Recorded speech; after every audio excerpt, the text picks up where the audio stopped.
Hi, everyone. I'm thrilled to have Dr. Keith Sigel with us here today. Dr. Sigel is an infectious disease specialist and researcher who studies risk prevention and management of HPV-associated cancers at Mount Sinai Hospital. Dr. Sigel is the principal investigator of multiple studies on anal cancer and is working to understand the role of anal cancer screening in women with a history of HPV infection. Today, he'll be discussing cancer risk and prevention after an HPV-associated cancer. Dr. Sigel, we are so lucky to have you join us here today. Thank you, and the floor is yours. Great. Thanks, Jillian. Hi, everybody. I am really excited to be here with you guys today to talk about the thing that I spend a lot of my time doing, which is thinking about cancer and how to prevent cancer, particularly cancers that are associated with HPV. And we're going to talk about some of the basics. I really tried to design this to be something that hopefully is not too sciencey and very much, thinking about how some of the things people can think about in terms of their healthcare, if they've had gynecologic cancers or HPV-associated cancers, or have any thoughts about HPV, worry about HPV, and some of the different cancer risks, and so that's what we're going to talk about. So why am I here? Well, I'm here because I am an infectious diseases specialist primarily, but I spend most of my time actually working with cancer and cancer patients, but also largely prevention of cancer. And if you know anything about HPV, which we're going to talk about, or if you know anything about cancer in general, you may know that there are a bunch of cancers that are actually caused by infections. And many gynecologic cancers are caused by infections. They're caused by the HPV virus. But there's a lot of other infections actually that can cause cancer as well. Epstein-Barr virus, HIV is actually a big one. And that is where I got started in this, because I'm an HIV doctor. That's kind of one of the main things that I do. And for people living with HIV, HPV is a huge, huge issue. And so we're seeing a lot of cancers. And so we're working really hard to understand how we can better help prevent these cancers.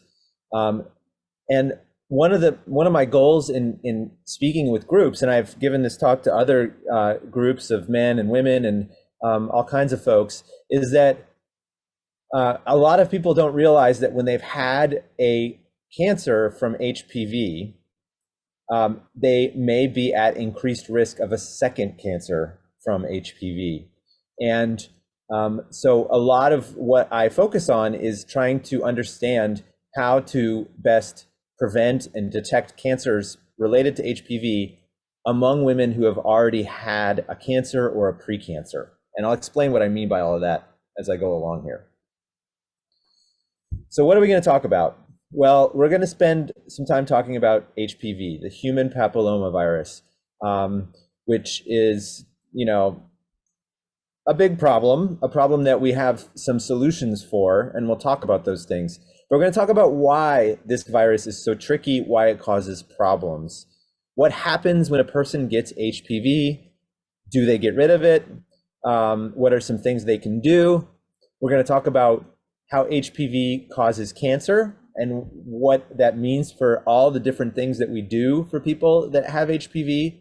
We're going to talk about the types of cancers that are related to the HPV virus, what's happening in terms of detecting those cancers, in terms of screening those cancers, what is the risk of a second HPV cancer if you've already had an HPV cancer, and what do you do after you've been diagnosed with an HPV precancer. Okay, and we'll talk about what a precancer is, or if you've had an HPV cancer.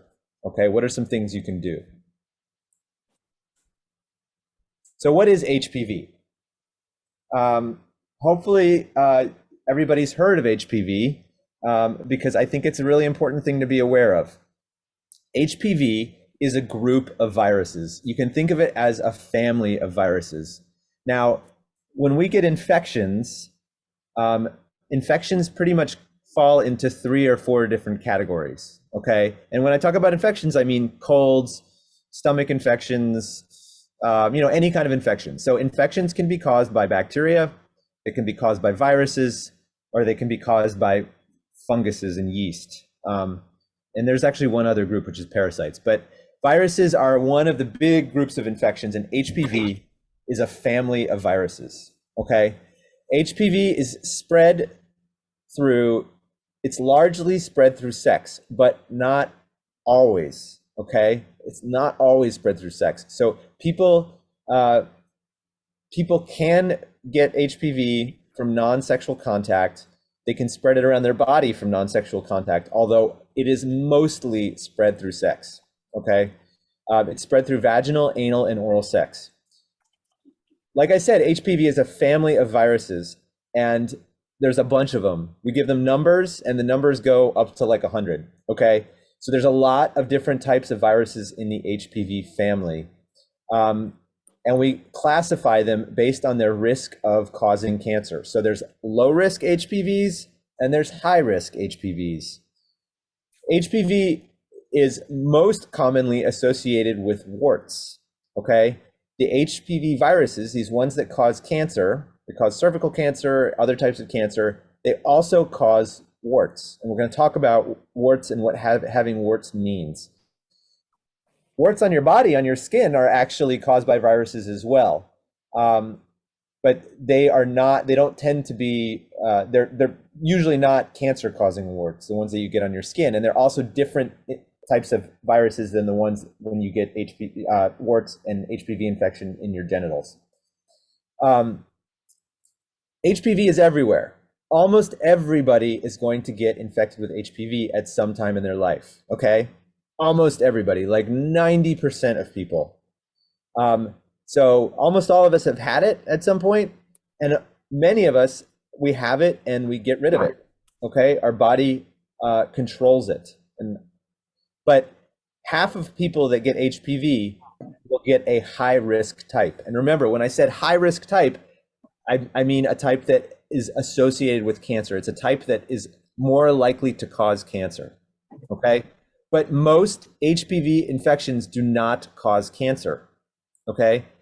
If all of us get HPV, which almost all of us do, not all of us get cancer. In fact, only a small minority of us will end up getting cancer because our immune system is usually able to control the infection and, what I would say, get rid of it. It gets rid of it.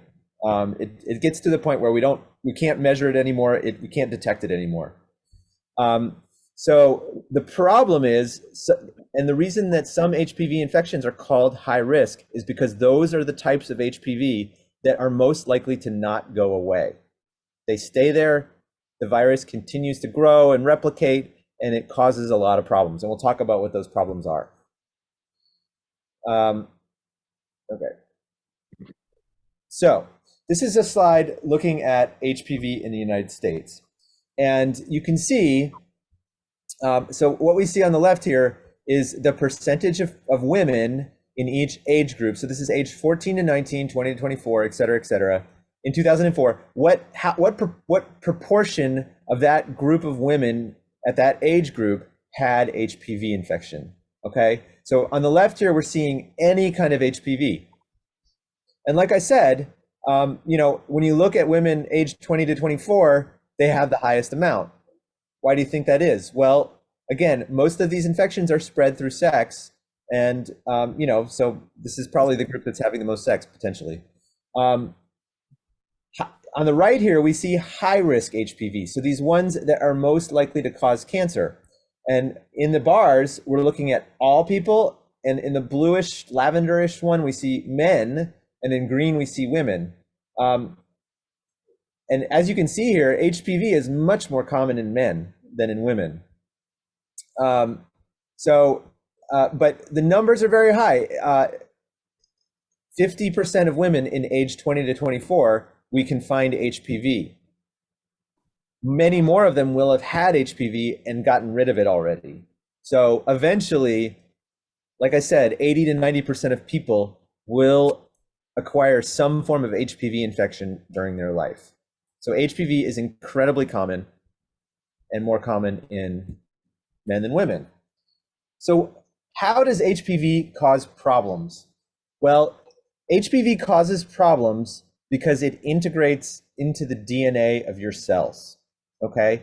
This is how almost all cancer is caused, by the DNA in your cells getting messed up, getting disturbed, and it changes the behavior, the life cycle of a cell.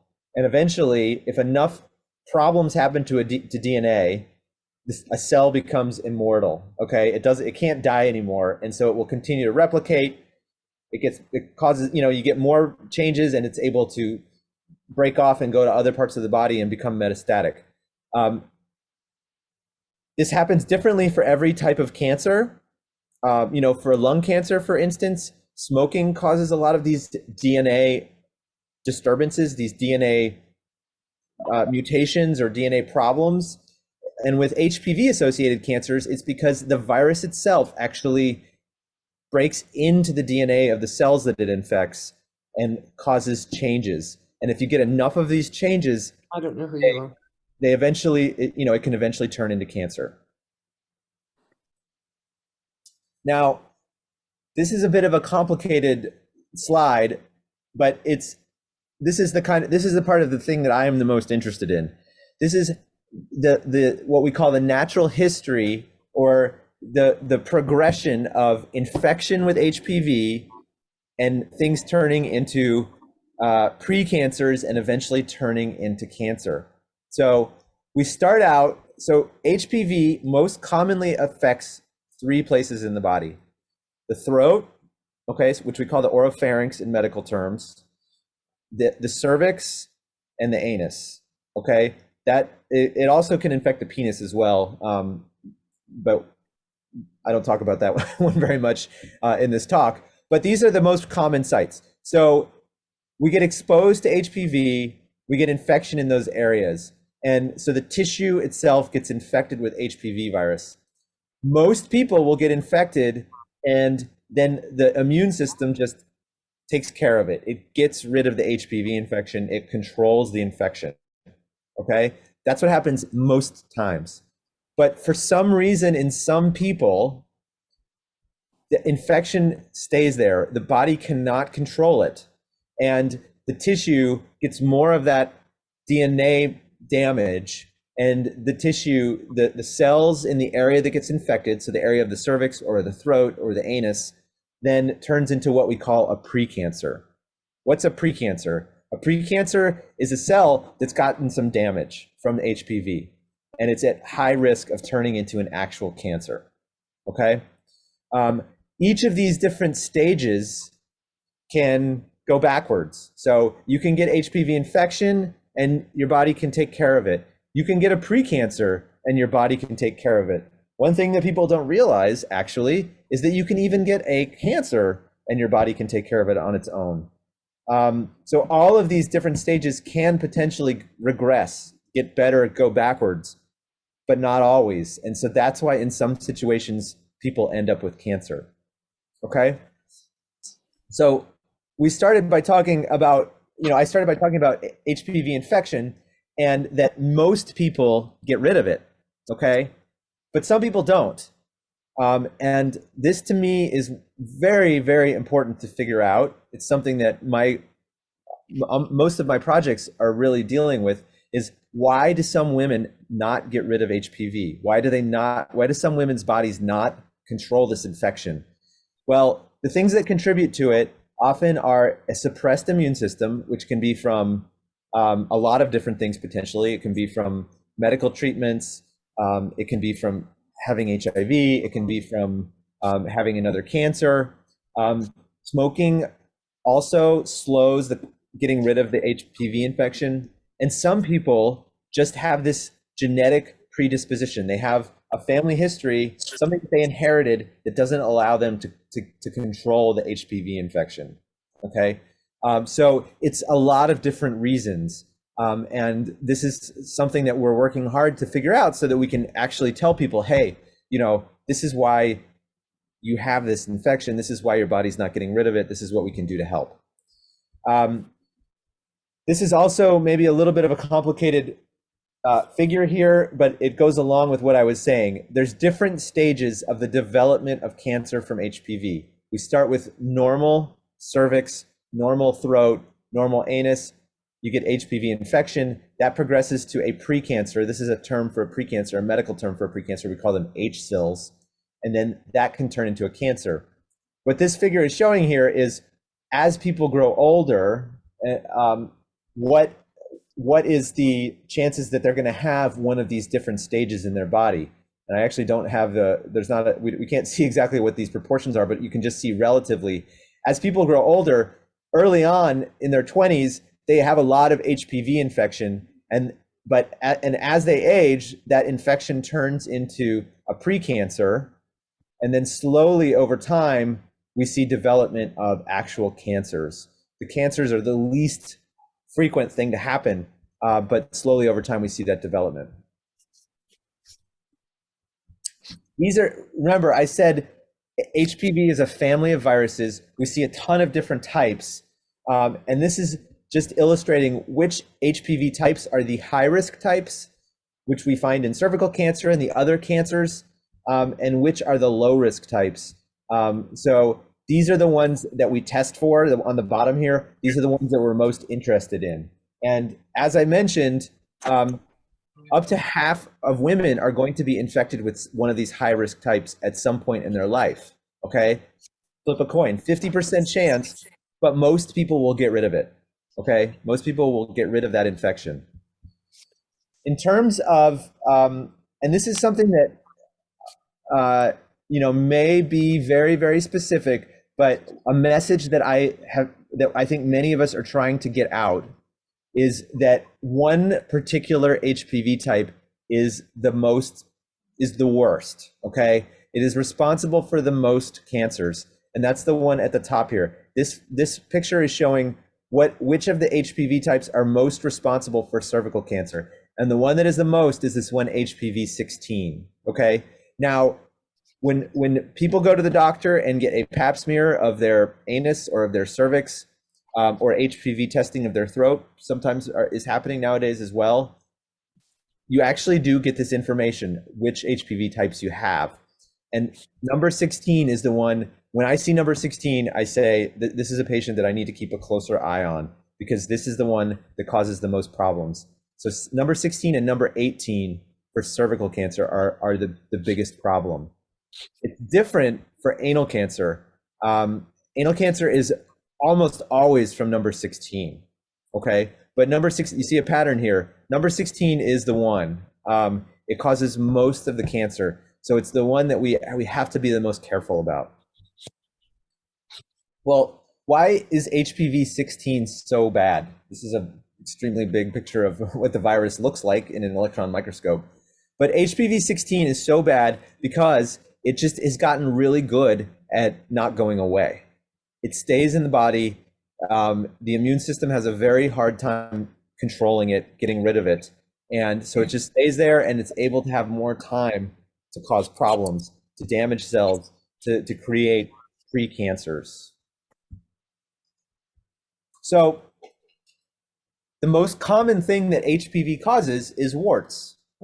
And so I just put some of the most frequent questions that I get about warts. So are all of the warts on my body from HPV? Yes, they are. Anywhere, hand, foot, anywhere. But the ones on your body that are not in genital areas particularly they don't cause cancer. I mean, they can cause cancer, but it's extremely rare, extremely, extremely, extremely rare. The wart-causing cancers do not tend to, the wart-causing HPVs don't tend to be high-risk HPVs, and they just go away on their own. So genital warts are caused by HPV, but genital warts do not tend to be high-risk HPV. So if a person has warts, it doesn't really mean that they're going to get cancer or anything like that. However, sometimes genital warts can be high-risk HPV, and so that's why when we see them, we do often like to get a biopsy or do an HPV test to see what kind of HPV is responsible. So we know if we need to remove the warts or follow them more closely. Another question that comes up a lot is, can I have high-risk HPV in my cervix, in my anus, in my throat if I do not have warts? And the answer is absolutely yes. Most of the high-risk HPVs, like number 16, the one that is the biggest problem, they don't cause warts at all. So people can have this infection and not see any signs of it. Okay, so warts they're not something that you want to ignore, but they're not a sign of anything terrible. And you can easily have high-risk HPV without having any warts.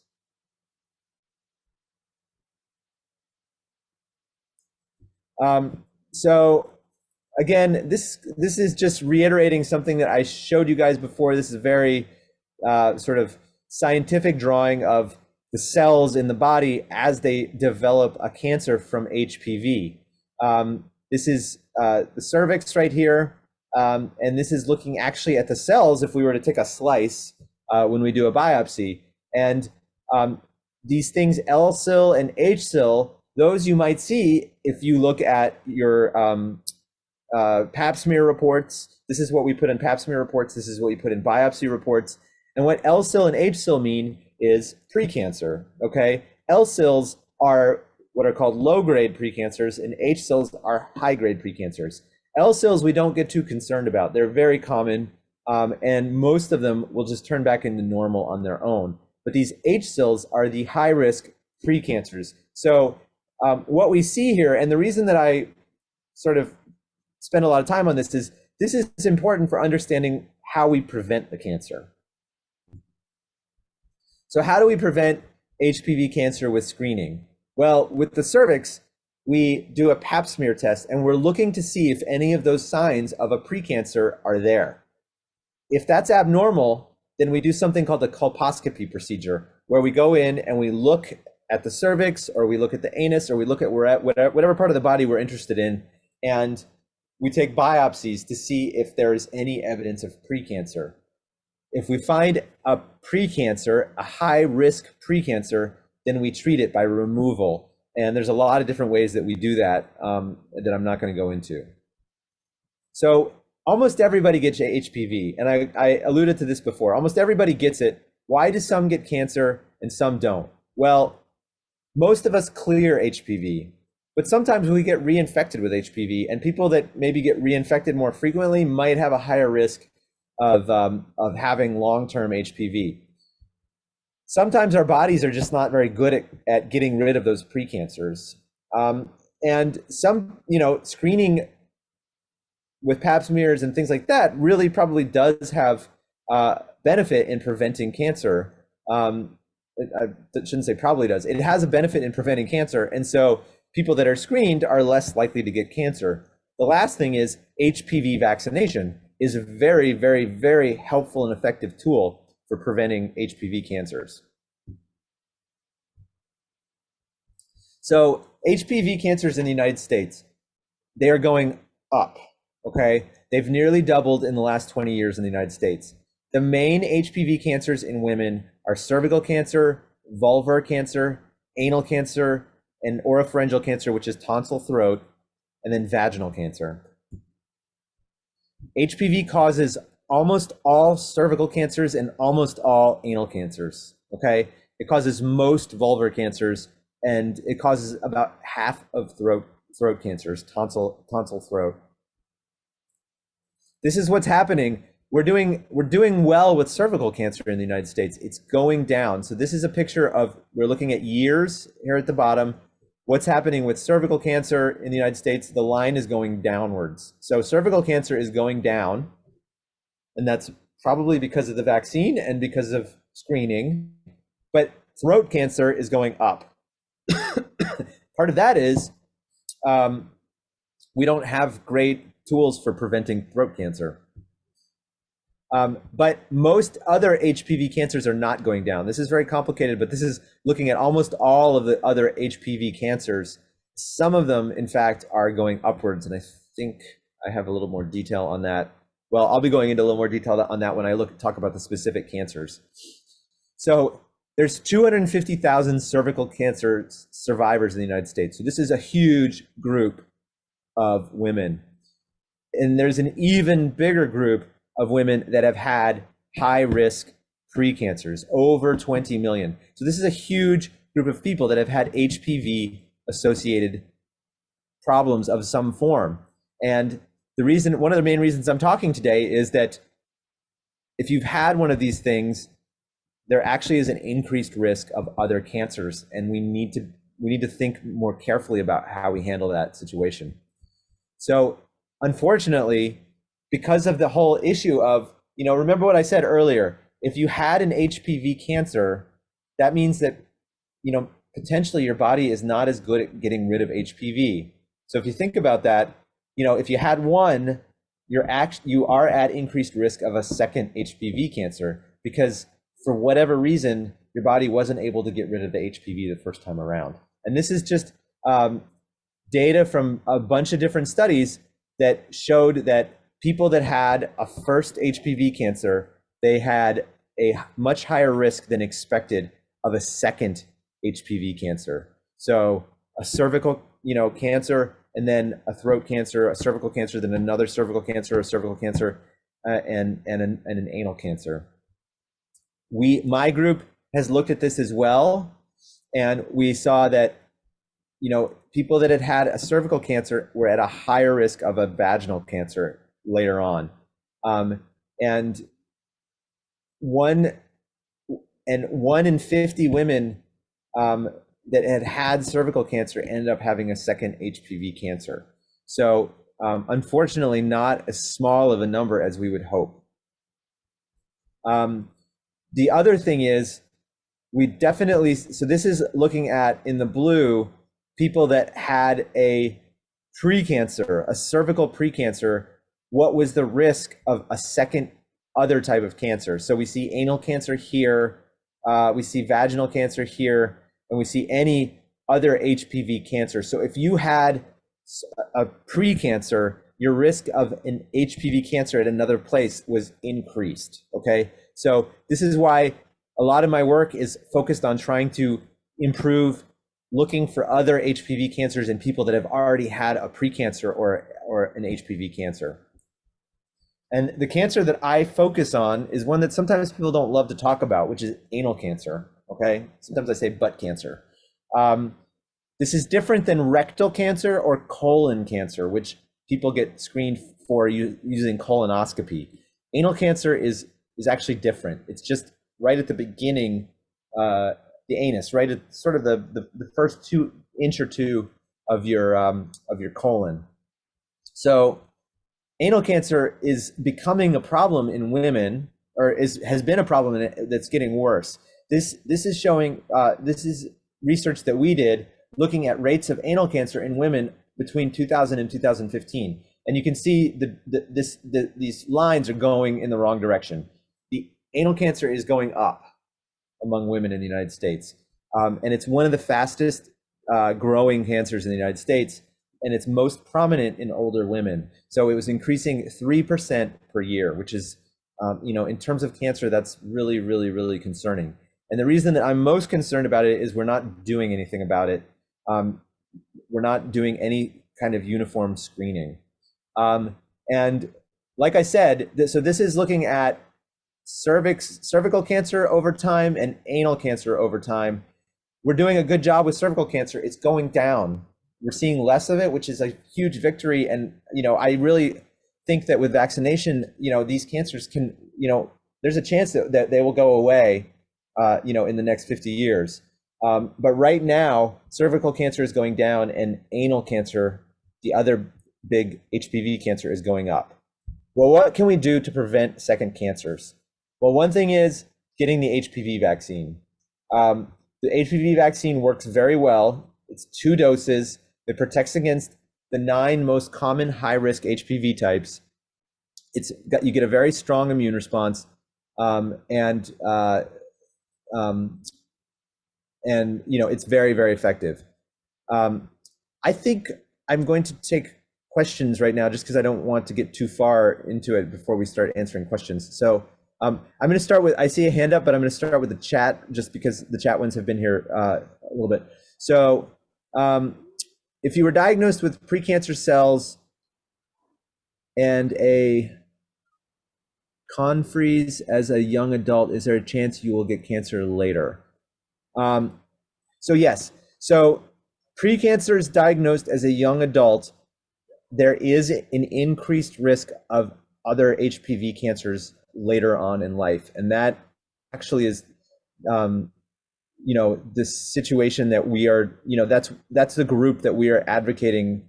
I'm going to talk about what should be done for cervical cancer screening in that situation, but we're also advocating for anal cancer screening in that situation as well. And let's see, why is the HPV vaccine offered to women over 45? Is it why isn't the HPV vaccine? Is that the question? Why isn't the HPV vaccine offered to women over 45? Well, let me answer that. I'm guessing that's so right now. Yes, the HPV vaccine is only paid for by insurance up through age 45. And I'm actually going to talk about that a little bit. So yeah, I mean, I honestly would recommend it to any age person if they can get it, if they haven't had it. The problem is most insurance will not pay for it over age 45, and the guidelines do not support giving it over age 45. But that is just because the data doesn't exist. It was never tested in that group, but most of us that are HPV specialists would give it to anybody of any age if we possibly could. So I see some hands. Let me take the hands while we're here. Hi, thank you. I had ovarian cancer 21 years ago and had a complete hysterectomy. I don't believe I've ever been screened for HPV. Is there something that I should add to my, annual doctor visits? Should I be seeing any particular specialist regarding this? Yeah, so that is an excellent question. And that is a very tricky question as well. So thank you for that question. So what this question is, to put it in doctor terms, what do we do for women that do not have a cervix? What do we do for women that have had a hysterectomy and there's no cervix? Is there still a risk of HPV cancer? Is there any sort of testing that needs to happen? And so this is what I would say to that. And we don't have a great understanding of exactly what to do in that situation, but I think the easiest and most conservative and also thing that would be supported by insurance is you can do a vaginal HPV test. So just a vaginal swab for HPV. We actually do that for women in our clinic that have had hysterectomies. So if a single HPV test for a person that's had a hysterectomy, I think is all you need actually, unless it's positive, and then there's some decision making as to what needs to happen after that. So we actually do Pap smears, and we do Pap smears and HPV testing of the vagina for women that have had hysterectomies. But I would say I would recommend only, it only needs to be done once, and it can be done by any doctor. So I would ask your primary care doctor about the HPV test in that setting. And I think people only really need it once in that situation. Does that make sense? Okay. Yeah. Yes. That does make sense. Yeah. So every time I get a hemorrhoid or anything like that, I don't need to run to see if I have anal cancer. No. Yeah, I mean, ovarian cancer is not an HPV-associated cancer. At this time, we don't have any evidence to support actually screening for anal cancer in people that have not had any known HPV infection, if that makes sense. So if we don't know that you've ever had HPV, if we've never seen it, then there's no reason to get anal cancer screening. However, anyone that we do where we have seen high risk HPV before, I would recommend getting at least some basic level of anal screening done. And that's I've presented that to our gynecologists here at Mount Sinai, and they are starting to do it, and they totally agree, because it's a very, very easy test. And we're trying to actually, one of the things we're trying to do is try to prove that people can do it at home and that kind of thing. So thank you for that question. Let's see.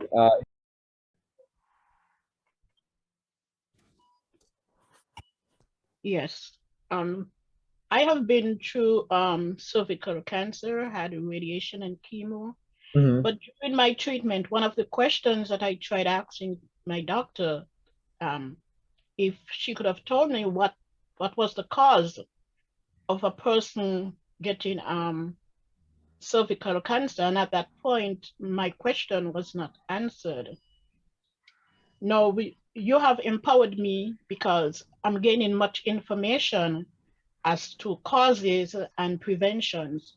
So do you think it's advisable, when I do my next follow-up, I could ask my doctor about that vaccine you mentioned? Because one of my concerns is when he examines me to tell me, oh, it's back again. And so do you think it's advisable to ask him about that vaccine that you mentioned? Yes. So yeah, it is. And thank you for asking that. It's a little bit controversial, because so the vaccine is extremely, extremely safe, extremely safe.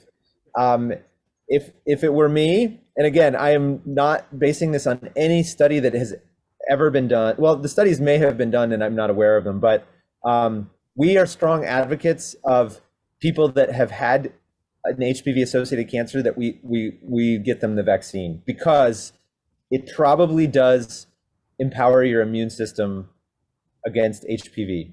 That has not been proven. Doctors, if they choose not to give the vaccine in that situation, it's actually listening to a talk. It's not malpractice or anything like that. But I mean, we're getting into my personal belief here. I do believe that vaccination is something that is worth doing in that situation. Okay, so if I had an HPV cancer, and I was older than 45, I personally would fight to get the vaccine. But again, we're getting into my personal, if you came to see me in the office, I would advise you to get the vaccine, not based on any guideline. Thank you. Yeah, thank you, Hildred, for that question. All right, I'll get to some more questions in a little bit. I want to keep moving through what I've got to present here. So thank you so much. Yeah, no problem.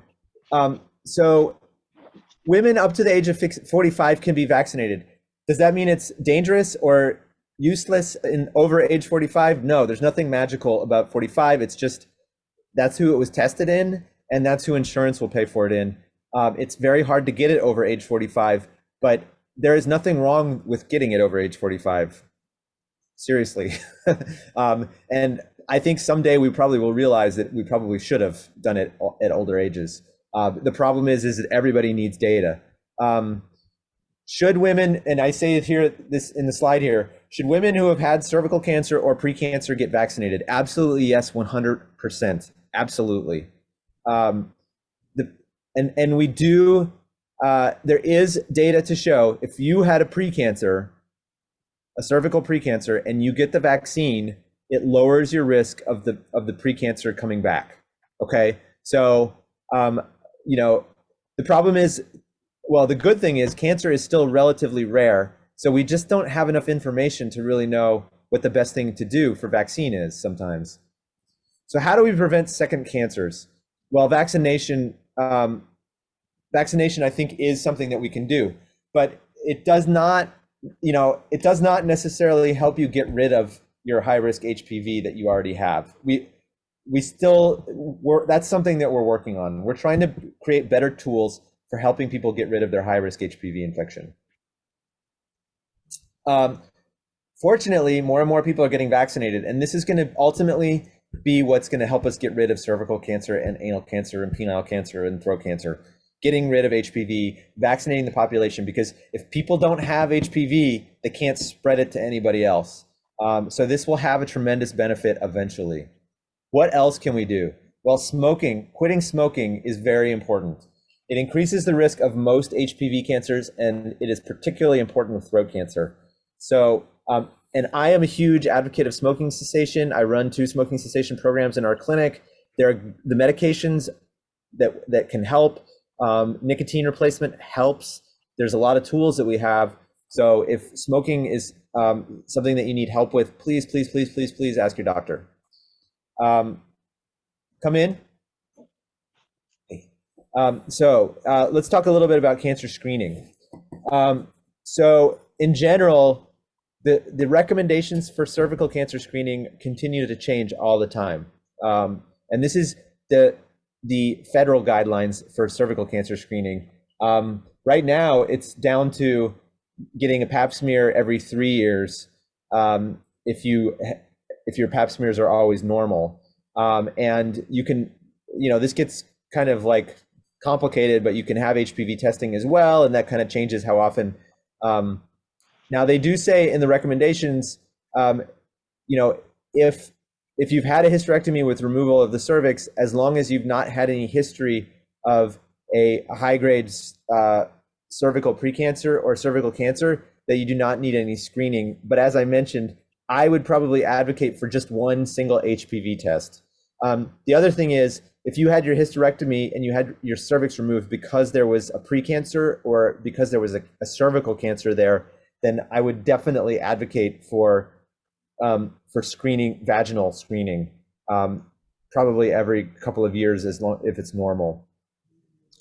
So if you've had a high-grade precancer, then the recommendation is that you get HPV testing or HPV testing plus a pap smear every 3 years. Okay. What are the chances that you have HPV in another part of your body if you had it in your cervix? Okay.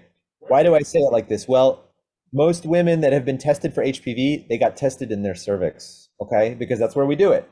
What is the chance you have it somewhere else? Well, it's shockingly high, actually. So if you had it in your cervix, you have up to a 50% chance of having it in your anus, or having had it in your anus at some point. It's much lower for your throat, for the oropharynx. If you had it in your cervix, your chance of having it in your throat, in your oropharynx, is about 7%.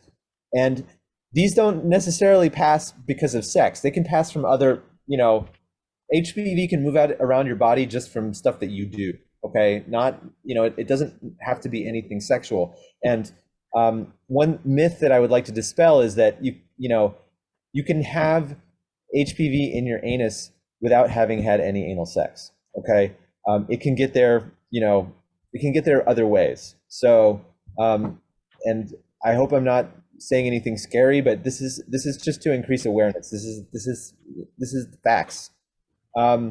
So what if you no longer have HPV in your cervix?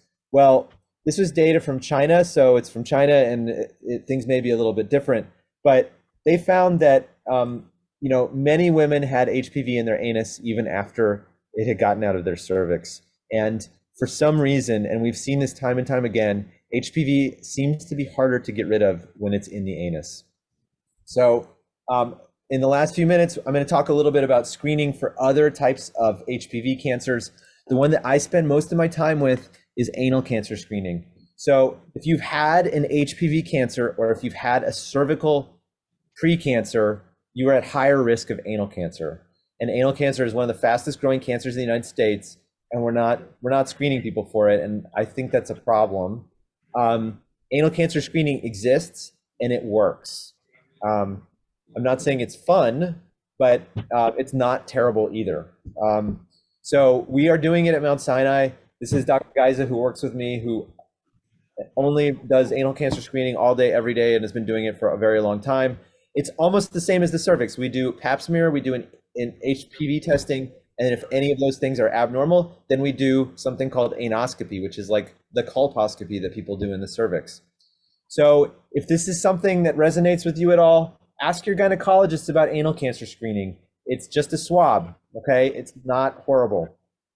If you live in New York City and you've had cervical precancer, we are doing this as a study. You get free comprehensive screening. We test your whole body for HPV, and we do anal precancer screening for you. And we're doing it. We're enrolling women in our program. They stay with us for 2 years. Very comprehensive screening, lots of hands-on care, and a lot of information as well. And we're trying to learn more about this. We're trying to understand, is this something that we can add to primary care? I want to mention vulvar cancer because that's also a cancer that I feel like kind of gets ignored a little bit. It's caused by, this is the vulva, so it's the external female genital area, and if you've had HPV precancers or HPV-associated cancers, you are at increased risk of vulvar cancer. So if you notice any skin abnormalities in this area, it's important to get those checked out by a gynecologist, okay? We don't have any screening for vulvar cancer otherwise. And what about throat cancer? Well, here's a couple of famous throat cancer survivors. The problem with throat cancer is we don't have any screening tests for it. It doesn't behave quite the same as cervical and anal cancer, but vaccination can prevent HPV infection in your throat. So, you know, it's probably one of the best tools that we have available. Also, smoking is really bad for throat cancer, and so quitting smoking is really important.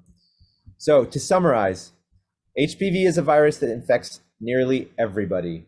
We're all going to get it, so we don't need to be ashamed of it.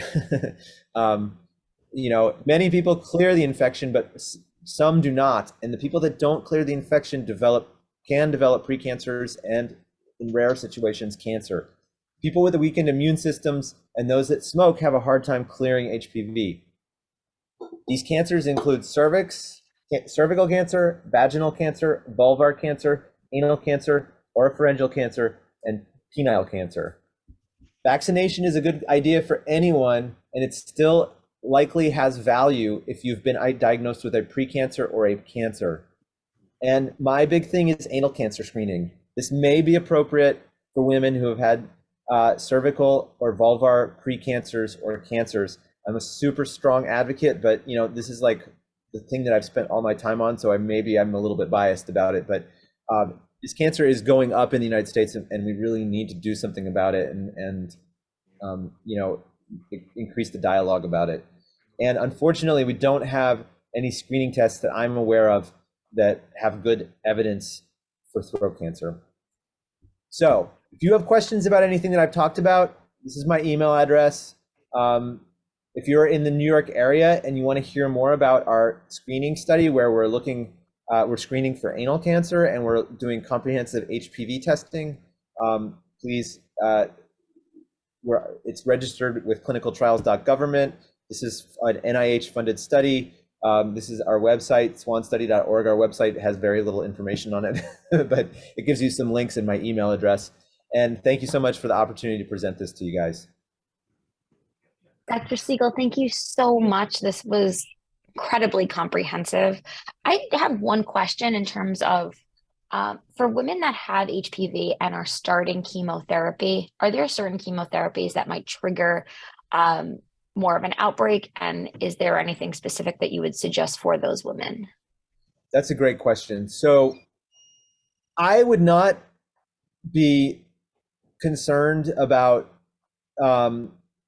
short-term chemotherapies and risk of HPV causing problems. And this is where it gets really complicated.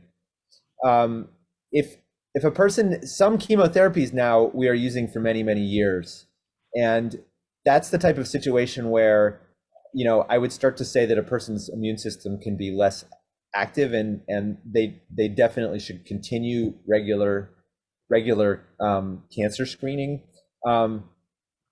Again, this becomes a very complex question because some people are getting immunotherapies and for very long periods of time, and those actually protect against HPV cancer. So if you're getting immunotherapy for a cancer, your risk is probably actually lower of getting an HPV cancer. Immune therapies that are the new big thing in cancer actually work great for these kinds of cancers. And so that's a really positive thing. The other thing I would say is people that have blood cancers that are, have had blood cancers for a long time, that does also lower your immune system. And, in that situation, I would say, it's a good idea to continue regular cancer screening. So kind of a complex question and a complex answer, unfortunately.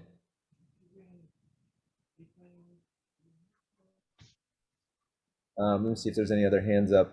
Thank you. I think Nana had her hand up. Yes. Can you hear me? Yes. Yes. What about, you said HPV is not associated with ovarian cancers, right? Right. Yes. So what about if you're on chemotherapy? Does it sort of for a long time, does it help, or does it bring your immune system down? Yeah, great question. So chemotherapy temporarily brings your immune system down, but it's probably not for long enough to cause HPV problems, if you follow what I'm saying. Most people will only get chemo for 6 months or usually, and although that does lower your immune system for that period, the immune system bounces back after that. And so I would not say that a person in that situation needs to undergo anything outside of the standard screening for HPV cancers. So I would still, if you're an ovarian cancer survivor and you're in, you have no evidence of disease after treatment, I would say you should continue your regular screening. Now, if you had surgery and you don't have a cervix anymore, it does become complicated. As I mentioned earlier on, if you don't have a cervix anymore, I would still advocate having one HPV test in your life. And if you had any HPV prior to having your surgery, then you probably do need to have some form of continued vaginal cancer screening. But that unfortunately gets really complicated because it's not a common situation. What about getting screened for anal? Yeah. So as of right now, and anal cancer screening is my thing. We don't recommend it unless you have had HPV before, and or you've had some kind of cervical precancer or vaginal precancer or vulvar precancer. So if you've never had HPV before, we would not recommend anal cancer screening at this time, unless you have long-term immune deficiency. So for women living with HIV, 1000% I would do regular anal cancer screening, because we see a lot of anal cancer in people that have long-term immune deficiency. So yeah, so it's okay. I did colonoscopy. I think it will be 5 years. Yeah, well, this year. And, so and that's one thing I want to mention, and that this is one thing that people don't realize. Colonoscopy actually does not look at the anus. It looks at it looks at the rectum and the colon.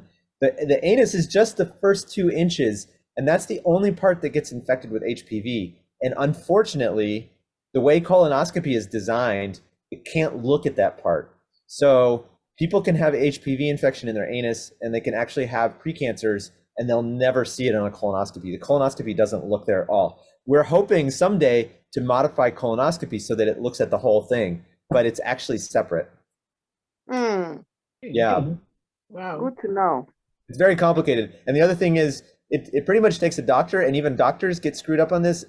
People don't understand the difference between the rectum and the anus. The anus is just the opening, the first inch or two, and then the rest of it is your rectum. And so people confuse rectal cancer and anal cancer all the time, but they're two. Rectal cancer is not HPV, and anal cancer is HPV. Very complicated. Can you repeat that again, please? Yeah. So rectal cancer and anal cancer are two different things. Your anus is just the first 2 inches of your colon, which can get HPV infection. The rest, everything after that is your rectum, like the big sac after that is your rectum. That's where the stool hangs out, and then your colon. So the rectum cannot get HPV infection. So rectal cancer, which is it's a more common cancer actually, colorectal cancer we call it. That's what they look for in a colonoscopy. They're looking for colon cancer and rectal cancer, but not anal cancer. So yeah, it's and there's doctors that don't even understand the difference. So don't feel bad if this is confusing. And thank you. Yes, so you may have answered the question, and I'll just try to make it as brief as possible. So if I had precancer cells if I had precancer cells and now I have endometrial cancer, are you saying that I then should also be screened for anal cancer? The anal screening? I would. I've done chemotherapy and get ready to do radiation, I still should be screened for anal. Okay, so that's a great question. This is what I advise, and I think about this stuff a lot. If you are actively getting treatment for another cancer, like an endometrial cancer, I would complete the treatment before doing any other screening, because in that time period, I think it's more important to focus on that one thing, getting that taken care of. So I do not recommend additional screening while someone is getting intense treatments like that. However, once you complete your treatment and everything's looking good, then I would absolutely recommend, if a person has had precancer cells, I would absolutely recommend getting the anal cancer screening after that. And the precancer cells is definitely, and maybe back then in 1990, they wasn't diagnosing it as a HPV, but the precancer cells was definitely considered a HPV. Okay. Yeah. Yes. Yeah. You're right. We actually didn't get the HPV tests until the late 90s. So the precancers back then they were 99% chance it was HPV related, but we didn't have any tests. Thank you. Yeah. Thanks for the question. Last question. Yeah, I wanted to know what the time frame is between infection and appearance of cancer, if you know. That's a fantastic question. That is a fantastic question. That's something that we, as scientists, and as people that want to understand this disease, is like one of our primary goals. And for people with healthy immune systems, it probably takes about 20 years, perhaps even longer, to go from HPV infection to cancer. So it is not quick.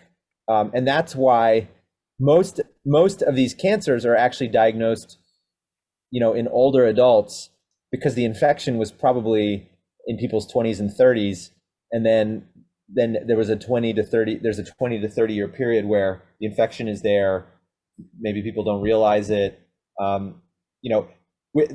We see in age 60 and above in women with anal cancer that this is a cancer we're not screening for at all. So we see the numbers going through the roof, and that's probably because it's taking between 20 and 40 years for the cancer to develop. So that, yeah, and there is some, there have been some studies that have helped us understand that. Actually, some very unethical studies that were conducted in Australia that have helped us to understand how long it takes for the cancer to develop. So yeah, excellent question. Not totally clear, but it is a long time. However, if your immune system is not perfect, it can be quicker. Okay. So Dr. Sigel, I want to thank you again. This was incredible. And We were really lucky to have you.